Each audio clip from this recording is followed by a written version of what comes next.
হে জগতবাসী, আজ আমি শামীম আলী চিশতি আপনাদের সামনে একটি আলোচনা নিয়ে আসলাম।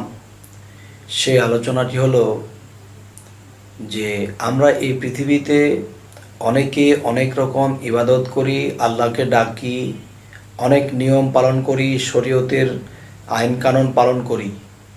কিন্তু একটা বিষয় হলো যে আমরা এই পৃথিবীতে এত ইবাদত করার পরে, এত আইন কানুন মেনে চলার পরেও দেখা যায় আল্লাহর সাক্ষাৎ আমাদের কপালে জুটে না।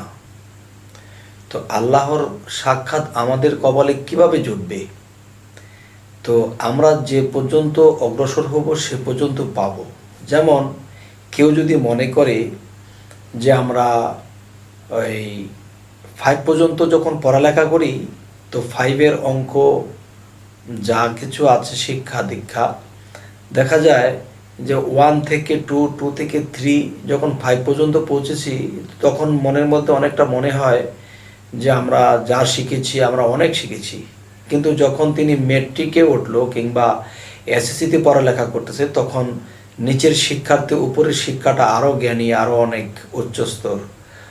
তখন মনে হয় যে আমরা যে শিক্ষা পেয়েছি অনেক শিক্ষা পেয়েছি, কিন্তু কোনো একদিন যখন বিয়ে পড়তে শুরু করলো তখন বলল ওখান থেকে এখানে আরও উচ্চ র্যাঙ্কের শিক্ষা। তখন ওখানে যখন পড়ালেখা করতে শুরু করলো, তখন ইউনিভার্সিটিতে যখন গেল তখন নিচের শিক্ষার্থী দেখে উপরের শিক্ষা আরও কঠিন এবং আরও বোঝার মতো জ্ঞান চরিত্র। তো এখন বিষয়টা আমি বোঝাইতে চাচ্ছি, যারা যা কিছু ইবাদত করে, যাই কিছু সাধনা করে, তো মনে করে যে যা করেছি অনেক করেছি, যা করতেছি এর চেয়ে বেশি আর কি করব, বা এর চেয়ে আর উচ্চ র্যাঙ্ক কি আর আছে, এর চেয়ে উচ্চ সাধনা কি আছে? আছে বাবা, আছে। কিন্তু আমরা মনে করি এখানেই বুঝি শেষ। তবে আজকের বিষয়টি হলো যে আল্লাহর দেখা পাইতে হবে। যেমন কোরআনে একটি আয়াতে বলা হয়েছে, যারা দুনিয়ায় আমাকে দেখলো না এবং দেখার চেষ্টাও করলো না, তারা হাসরের দিন অন্ধ হয়ে উঠবে। তাহলে দেখার চেষ্টা করব আমি কি দিয়ে?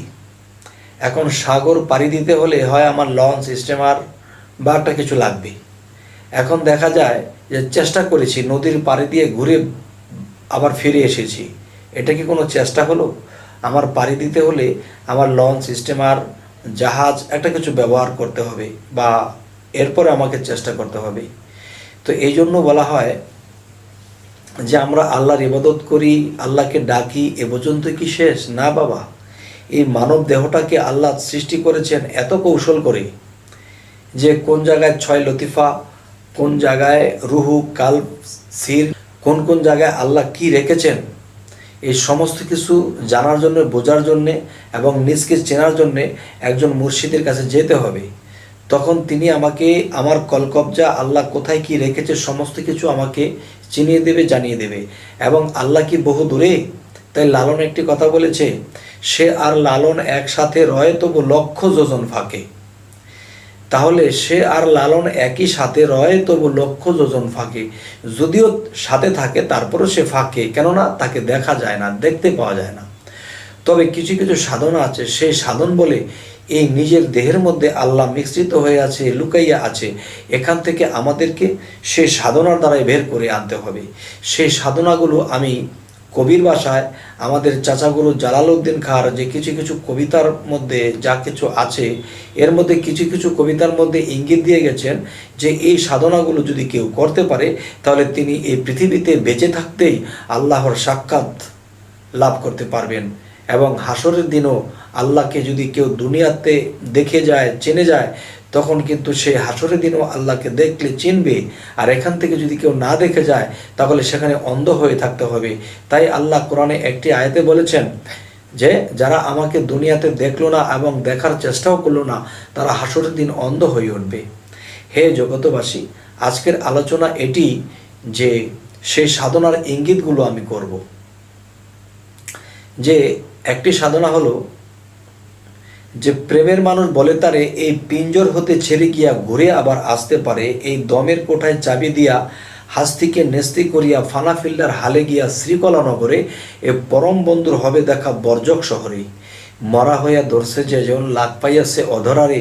এবার সুলতান নাসিরা মোকামে জলি এবং খফি দুয়ের শনে গেলে দেখতে পাবে ধ্যানে মুর্শিদকে নজরে। আপনাকে হারাইলে পাওয়া যায় মাসুকেরে, এবার মুর্শিদ রূপ মিশিলে পরে তারে দেখিতে পারে। আরো শীতে ছবির মতো নিরঞ্জন কয় তারে। নিরঞ্জন কি? যে নীরের মধ্যে আসে, নীরের মধ্যে ভাসে, যখন সে প্রেমে ফানাফিল্লার ঢেউ জাগে, তখন সেই ঢেউয়ের তালে সে নিরঞ্জনকে দেখতে পারে সে সবার আগে। হে জগতবাসী, আরো একটি সাধন হলো যে হাইতনা তাওয়ায় দিবানিশি হয়ে যাওগে কামার পরা। আমার মধ্যে যে ফুসফুসি আছে হাইতনা তাওয়া, এটা যখন ছাড়ছে তখন আমার হাওয়াটা কার্বন ডাই অক্সাইড ছাড়তেছে, যখন হাওয়াটা নিচ্ছে তখন কি হইতেছে যে অক্সিজেন নিতেছে, অক্সিজেন ঠান্ডা যে বাতাসটা নিচ্ছে এবং কার্বন ডাই অক্সাইড গরম বাতাসটা ছেড়ে দিচ্ছে। এই বাতাসটা এই গাছপালা তরুলতা এরা গ্রহণ করতেছে এবং আমরা তাদেরটা নিতেছি। তো এখানে অক্সিজেন এবং কার্বন ডাই অক্সাইড। তো এখানে যে কথাটি বোঝাতে চাইতেছি যে এই হাইতনা তাওয়ায় দিবানিশি হয়ে যাওগে কামার পরা, শেষে যাবে লালবাজারে চারি রঙের নিশানুরে, অগ্নির মতো ধুধু করে মধ্যে জিনিস ভরা, হে হরফের চাবি দিয়া সদাই গিয়ে ঘোরা। এই তালা খুললে নয়ন মেলে দেখবে সাদা তিন কোঠরা, এই তিন তালাতে এক নাম ফোটে, হাহাকার এক শব্দ ওঠে, ঢেউ লাগে ত্রিবেণীর ঘাটে। দেখছে রসিক যারা। রসিক কারা?